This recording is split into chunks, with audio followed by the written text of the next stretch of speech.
Hello, everyone, and welcome to Slash Film Daily for August 2nd, 2018. On today's episode, we're going to have a brief water cooler discussion, dig into the mailbag, and discuss the latest film and TV news. This is Slash Film Editor-in-Chief Peter Sciretta, and joining me on today's podcast is Senior Writer Ben Pearson. Hey, what's going on? And Writer Hoai-Tran Bui. Hey, everyone. Okay, guys, I'm not going to be here for the water cooler on Monday, and something happened to me yesterday that I posted about on Twitter, and a lot of our listeners were like, can you please talk about this on the water cooler? And since I'm not going to be here on Monday, I thought I'd bring it up today. And that is, yesterday I went to Disney Animation Studios to cover an early press day for Ralph Breaks the Internet, which is not called Wreck-It Ralph 2 anymore. That still breaks my brain. And we'll have coverage of that a month from now. I can't really say anything for now, but I was there all day doing interviews and seeing presentations, seeing footage.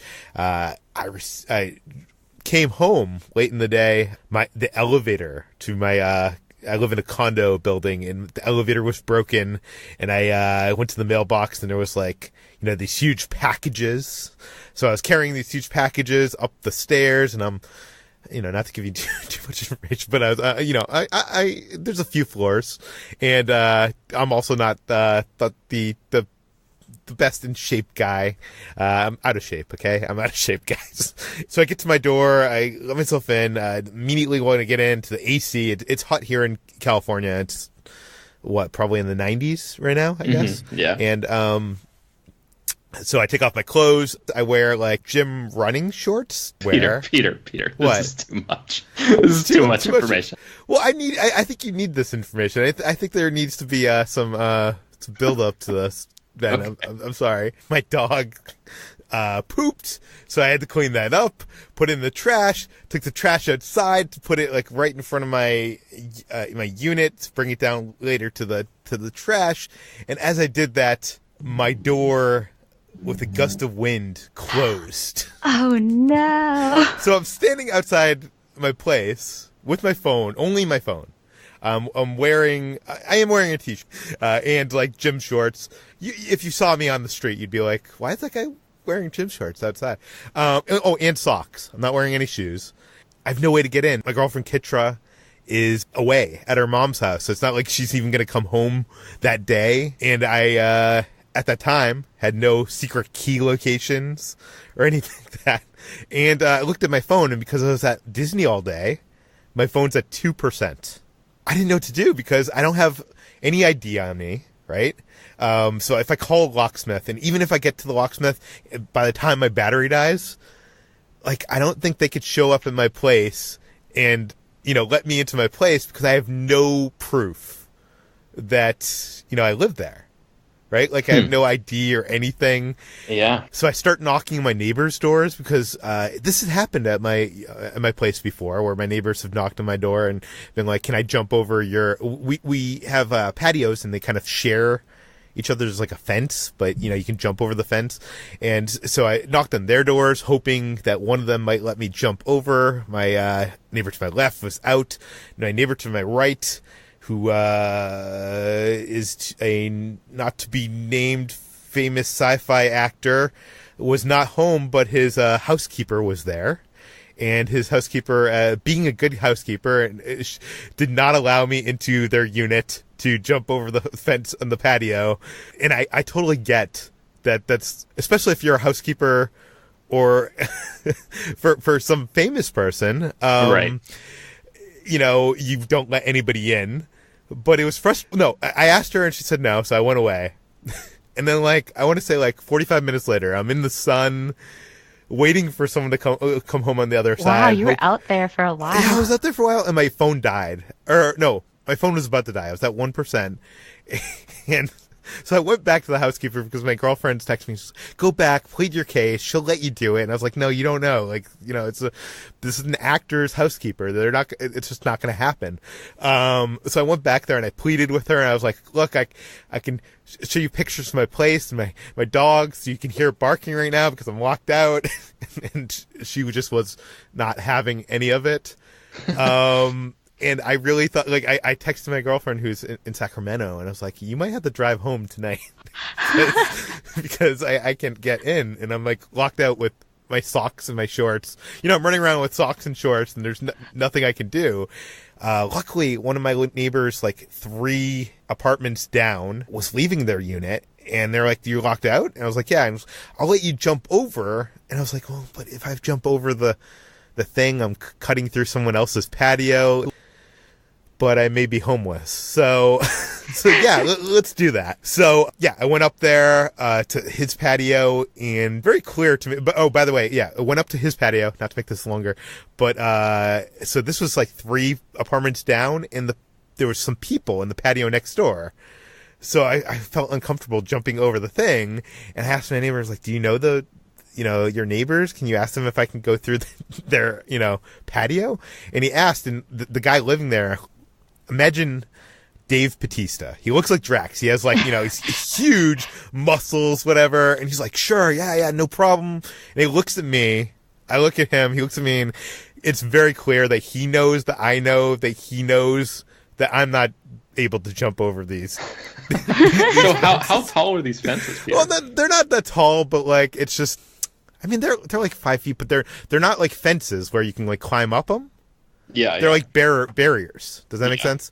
And also, we're like 5-6 floors from the ground. I don't know. It's right next to the ledge. I don't know. It's not whatever. And I'm like, I've been outside, I think, for maybe an hour at that point, sweating.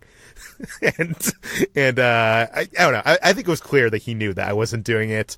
So he was like, "I got it," and he went and jumped over my fences, and he saved my life. He's my hero, Drax the Destroyer. I mean, not actually Drax, but my neighbor.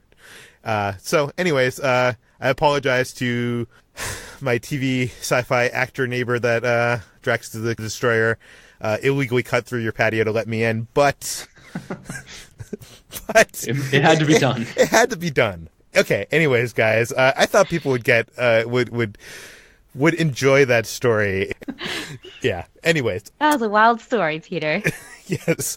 Okay. Let's get into the mailbag. We have a bunch of stuff to read because we haven't gotten into the mailbag in a couple weeks now, and I think most of these emails are self-explanatory, so I'll just read through them, and at the end we'll see if there's any comments. But Leanne R writes in because a couple weeks back we were talking about this RunPee app, which is this app that lets you know when is a good time to go to the bathroom during a movie, and also tells you what's happening while you're in the bathroom. We kind of, I think, all mocked that app. Leanne R wrote in wanting to give a short defense of the RunPee app.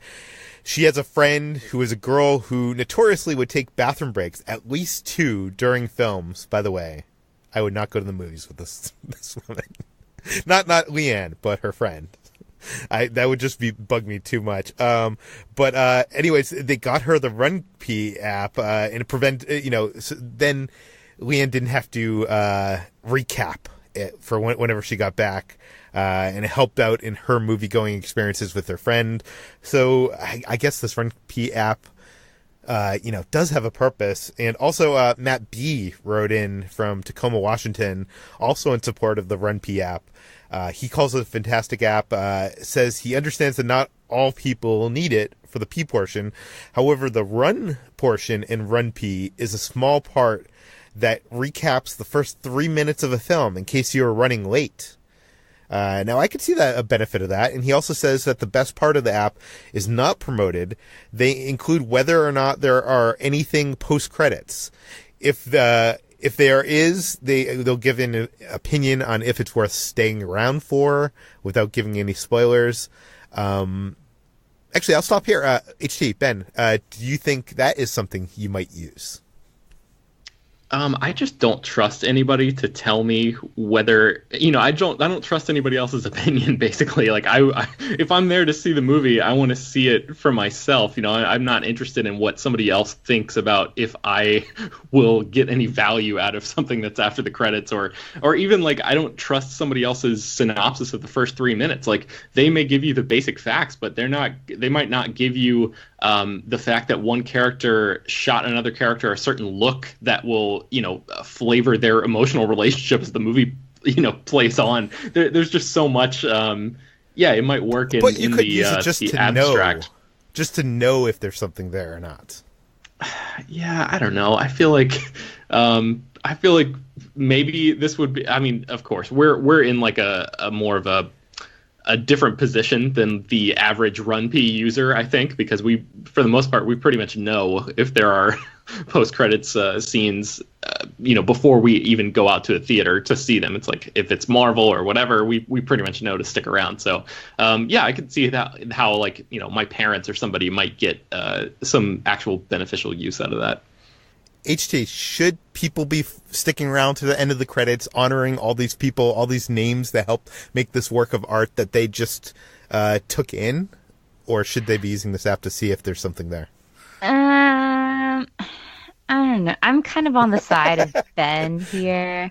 I think if you want to know the credits, then you'll stick around. But if you aren't quite that interested, then I don't think you'll miss anything if you just leave. So I don't know. It seems like the demographic for this particular app would not be a huge amount of people. So I don't know. Yeah. I mean, I've heard about this app from quite a few people, but, we are in this movie bubble, so I don't know. Let's move on to Drew from Houston, Texas. He writes in that he used to be a person who worked in a movie theater in Oklahoma a few years back, and he says that because we were talking about leaving messes in movie theaters, and he says that them at the theater chain he worked at, they always had people cleaning the theaters, and they'd walk each row and sweep up the trash. He says, I don't think it's awful for people to leave trash on the ground as long as it's easy to sweep, like candy wrappers and pieces of popcorn, which I think was Matt Singer's whole thing with the piece that spawned that whole discussion. Drinks left in cup holders would be disposed by our workers. However, people can be really, really gross and rude. Almost every day there would be someone who'd leave a cup of spit in the cup holder. Things like this would make you almost dry heave when you went to go throw them away. If you throw away your trash, thanks for helping us out. If you don't, it's not a big deal unless it's gross. So please don't be gross, he says. Robert L. writes in, because I was talking about, I think a few days ago, the potential of converting all my physical media over to Vudu so that I could have it on my iTunes on Apple TV. And he writes in that he's been using this Vudu disc-to-digital service and Movies Anywhere to convert his Blu-rays to iTunes for a while now. He finds it to be worth it, and the process has come with some disappointments, though.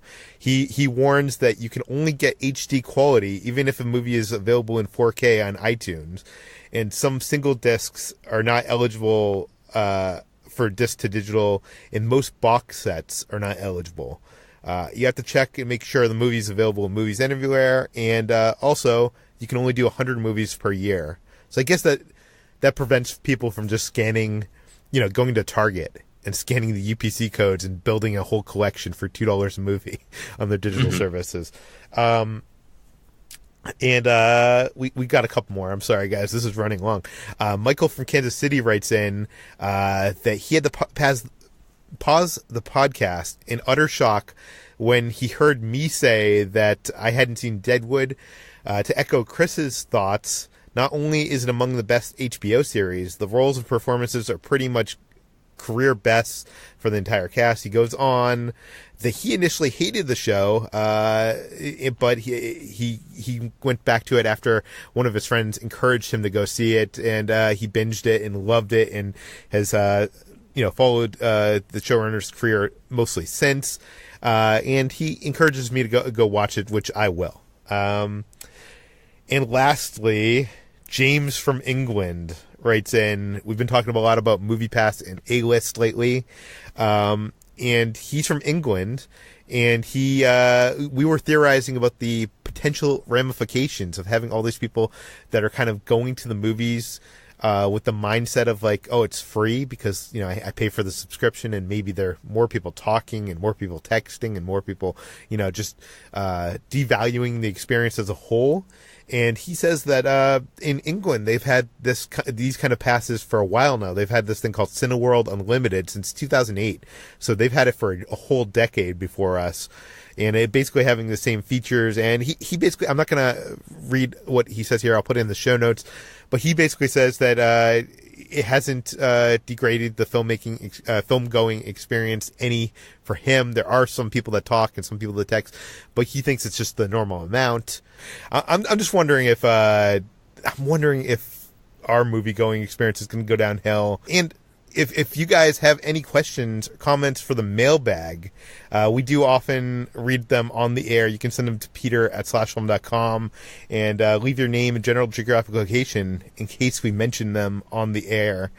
But we've gone a bit of time now, and we have not gotten into the news.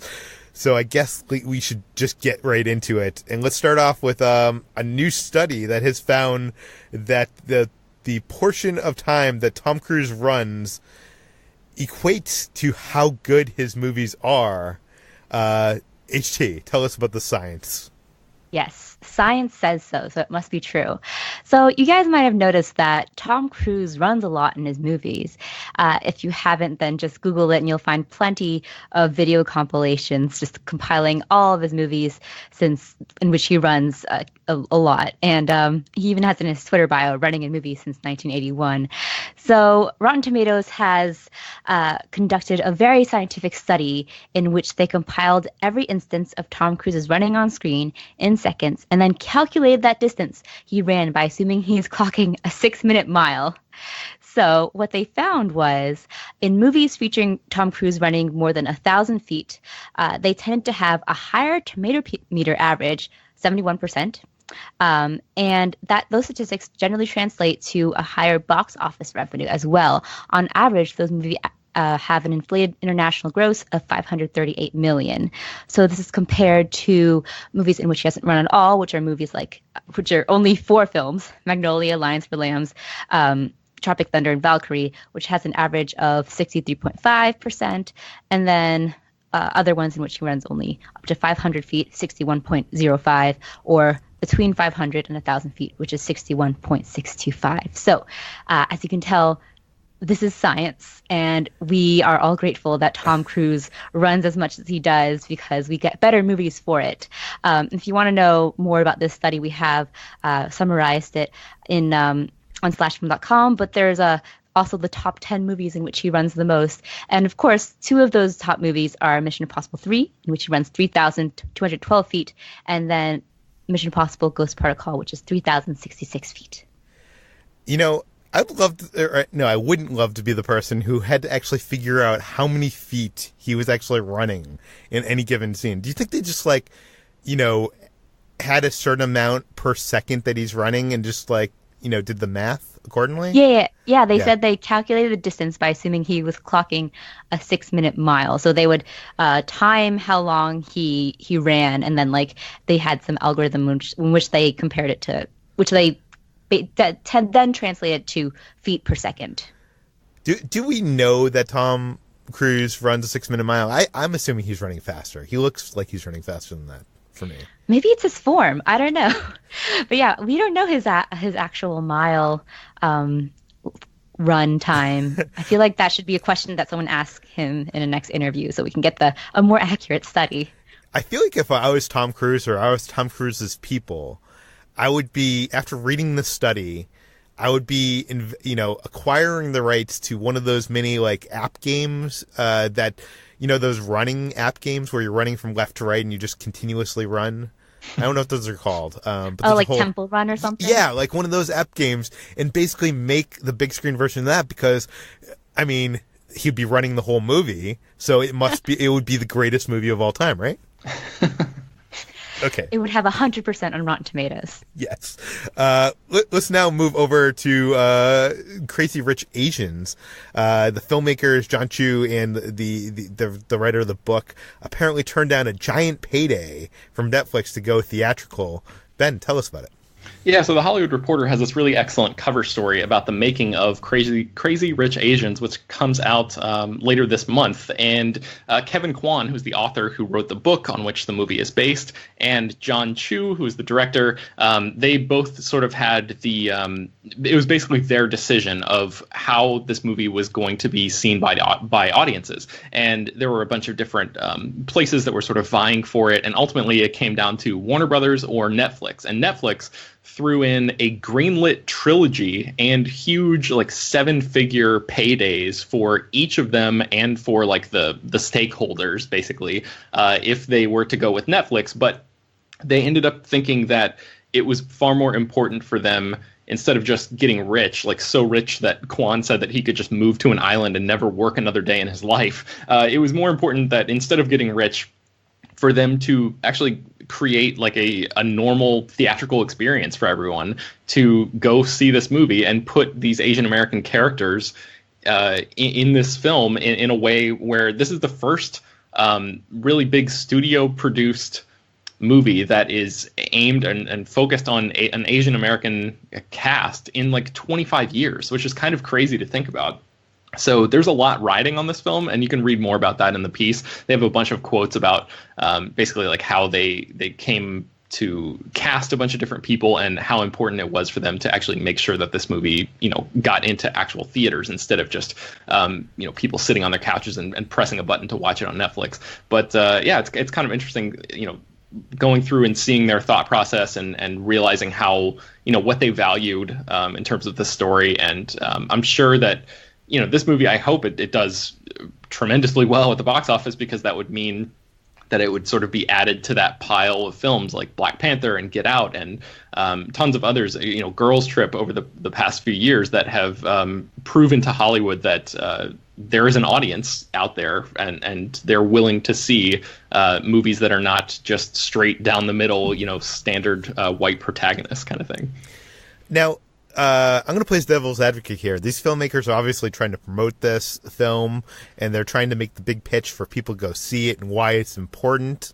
On the other hand, if they had sold it to Netflix and it did well on Netflix, Netflix is greenlighting more content than any other, company, right? So if it had done well on Netflix, wouldn't that have resulted probably in more Asian-led programming in the end? Aishi, I'm sure you probably have some thoughts about that. And by the way, I want to say, whenever I do this devil's advocate, that doesn't mean I am thinking this way. I'm trying to find the other side of this. Okay, go ahead. Yeah.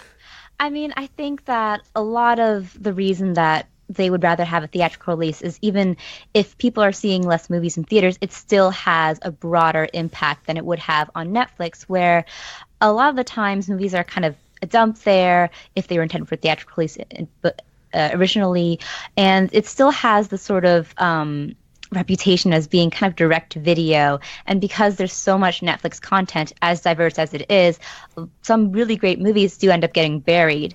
And Netflix might be sort of pioneering more diverse rom-com content, but I think that they were right to sort of shoot for the theaters and hope for a broader audience, because with a theatrical release, they can not only impact people domestically, but also internationally.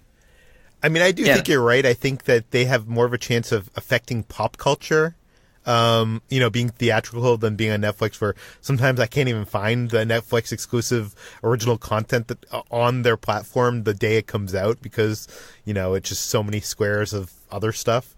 Ben, what were you going to say? Yeah, I was just going to say that there's definitely power to putting a movie in a theater. Even if the film doesn't perform as well or isn't ultimately seen by as many people as it might have been through Netflix, I think the statement is important, right? That this is a thing that has value and that should be, put in theaters alongside all these other stories. And you don't have to go back very far to see the impact of something like this. I mean, just look at what happened with Coco last year and how many people saw that movie and were, just like breaking down crying because they had not seen themselves as characters in that way before on screen, where it's not really made a big deal of, and that's, it's just treated as normal. And that's the thing that we're always talking about, is how important representation is. And I think they decided to swing for the fences, and they've realized that there's a lot of pressure on them to perform well. And I hope, again, that they do. But I just think that it's a bold choice for them to say, yes, this movie belongs in theaters instead of, maybe being relegated to Netflix. Well, talking about performing well, HT did an article on how this movie is tracking. Can you tell us about how this movie is tracking, how much movie it was made for, and if it's looking good or not? So Crazy Rich Asians is tracking for about an 18 million plus opening for its opening weekend. Warner Brothers released its own tracking, which is about 18 million, but other insiders report that it has estimates of about 20 million as well. And this is a pretty solid opening for a rom-com, like a studio rom-com, even though it doesn't have the same numbers as a blockbuster, for example. It's very good compared to other rom-coms that have performed recently, and definitely compared to the latest Asian American-led movie, which was probably 2002's Better Luck Tomorrow, and before that, 1993's The Joy Luck Club. So both of those movies did, I think the Joy Luck Club was the one that did the best, which was about a 32 million run overall. So 18 million is already really good for what we're looking in terms of a movie that has this many stakes on it. And hopefully it'll do even better as more interest accumulates for it. Yeah, and the movie was made for $30 million. This is like, by the way, this movie is like almost every single checkbox of what is not made for theatrical Hollywood nowadays. Like, first of all, Asian-led, right? It's a romantic comedy. It's made for $30 million. Like, I mean, it's like, it is the list of movies that Hollywood is not making these days. For $30 million movie, I think you got to make probably like $60 million to be considered a success, or to break even. And, with a $20 million opening, they'll probably get there. And this is the kind of film, these are the kind of films I feel like they have more legs than your typical, box office heavy opening weekend film, like, an Infinity War or Mission Impossible, because this is kind of thing that if it's good, the word of mouth spreads, and, your mom, your dad, your sister, whatever, they go and see this film. So we'll have to see how it does. And, we'll be talking about it because obviously it is important. But let's move on from theatrical to Netflix. And this is the story of Andy Serkis, who apparently everything he's doing, he's trying to make all these movies, and they're all ending up direct to streaming. Netflix is buying it all. This time they're buying his Animal Farm motion capture adaptation. Ben, tell us about it. Yeah, so I think it was last week we found out that Netflix bought Andy Serkis's Mowgli movie, which is his take on the Jungle Book. And so that movie is going straight to Netflix. And now word comes out that Andy Serkis, who's been trying to work on a movie adaptation of Animal Farm, which is George Orwell's iconic novel about farm animals that sort of doubles as an indictment of Stalinism, is also going to be coming to Netflix now. So Deadline reports that Andy Serkis is going to be directing this movie, which, again, is going to be motion captured, much like a lot of the stuff that he does. He has been trying to get this movie made since, I think, like 2013, and it was originally supposed to start shooting back in 2014. Obviously, that never happened. It's basically going to be using the same kind of performance capture technology that he used for The Jungle Book, which is a bunch of characters are going to be playing farm animals, but instead of shooting real animals and showing them with, their mouths moving or whatever, it's going to be generated by the actor's actual performance. So the physicality and facial expressions of all the animals are going to come directly from the actor's performances, and that's what Serkis said at the time. So that's basically what the method that he's going to be using here. Animal Farm. I've never actually read it. I think this is one that a lot of people probably read in high school because it was required reading. I read in 1984, but I was not required to read this book, and I've just never gotten around to it. But I know that it's a story about a bunch of farm animals, and it's basically this big, satire send-up of all sorts of different political ideologies. And one other thing I wanted to mention is that Matt Reeves, who is the director of the last two Planet of the Apes movies that Serkis starred in, is going to be producing this film. So that's kind of a cool connection for those guys, a reunion for them. I mean, I do think this is notable because Netflix is now, this is going to be the second Andy Serkis movie that Netflix is producing that is, or releasing that is motion capture. And like, I feel like when that first became a thing with like the Robert Zemeckis films, and then, kind of became big with Avatar. Like, I never thought that we would see a day where, like, a company like Netflix, which is, just a streaming company, would be the one releasing those kind of original movies. That's just kind of insane. Rebecca Ferguson, who we last saw in Mission Impossible Fallout, is joining the Men in Black spin-off. HD, tell us about it. So Rebecca Ferguson, who stole the scenes in Mission Impossible Rogue Nation and Mission Impossible Fallout this year, hasn't really had her next big role, and I think this might be the next one with the Men in Black spinoff, which already stars Chris Hemsworth and Tessa Thompson. According to Deadline, she's been cast in a mysterious role in the film. We don't know yet, but she'll be joining the film, which already stars Hemsworth and Thompson, as well as Liam Neeson, Kumail Nanjiani, Rafe Spall, and Emma Thompson. I didn't think I wanted a Men in Black spinoff, but so far the casting in this has been pretty great. I don't know. It's kind of making me curious and excited, even though I know it's probably not going to be good. But Ben, do you have any thoughts?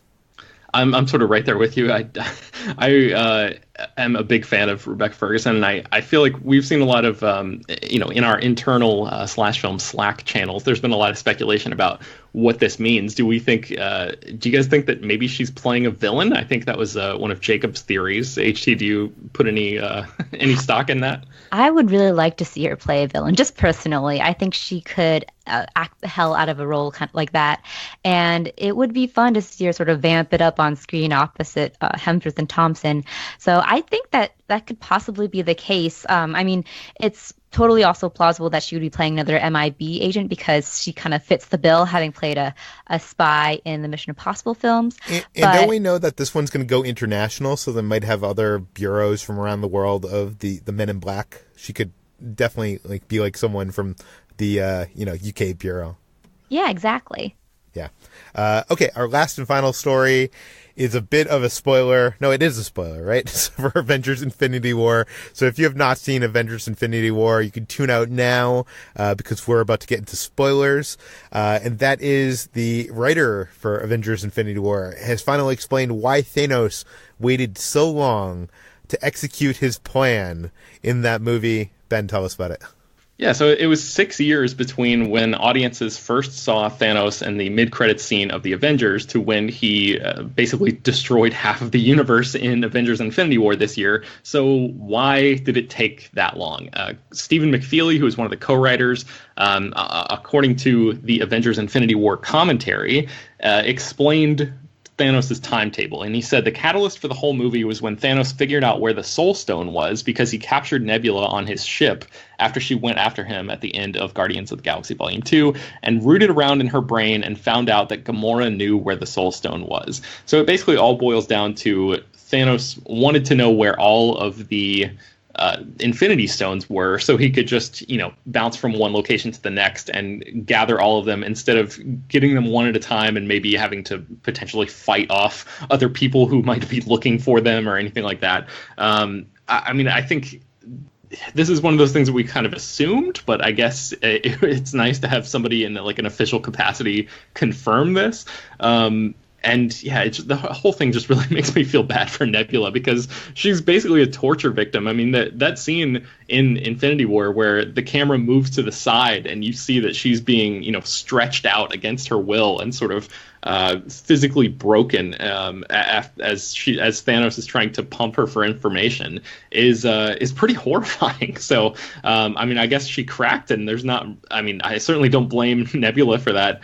I was sort of in this article wondering, like, who is ultimately responsible for this? Like, do you blame Nebula? Probably not. Do you blame Gamora for sharing the secret information with Nebula in the first place? I don't know about that. I think Thanos we all probably blame Star-Lord. Star-Lord is to blame. Well, yeah, a case could be made that a lot of this is Star-Lord's fault for not actually, for sort of freaking out. And right when the Avengers were at their closest point to being able to defeat him, he sort of got emotional and lost it. So yeah, there's a lot of different places that you could point the blame here. But I think ultimately it comes back to Thanos because he's the one who actually, enacted this plan. He had this big vision for it. And, even going back to kidnapping and raising these daughters as weapons in the universe. This whole thing is definitely his fault.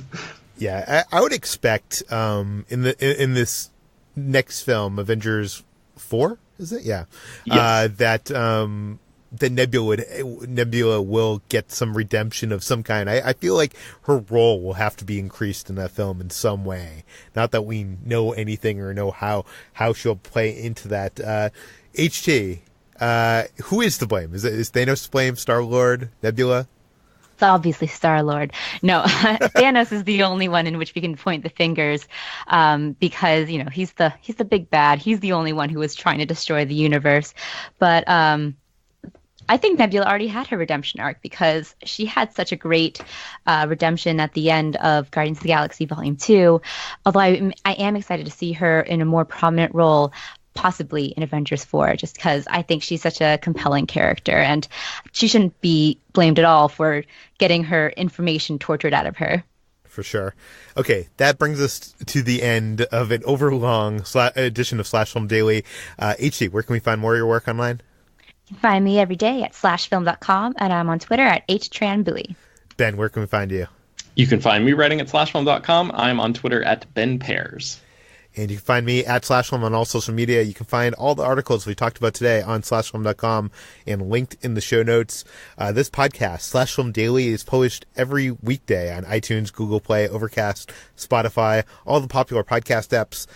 Please feel free to send us your questions, comments, concerns, feedback to peter@slashfilm.com. And please go rate and review this podcast on iTunes. Tell your friends, spread the word, and we will see you tomorrow.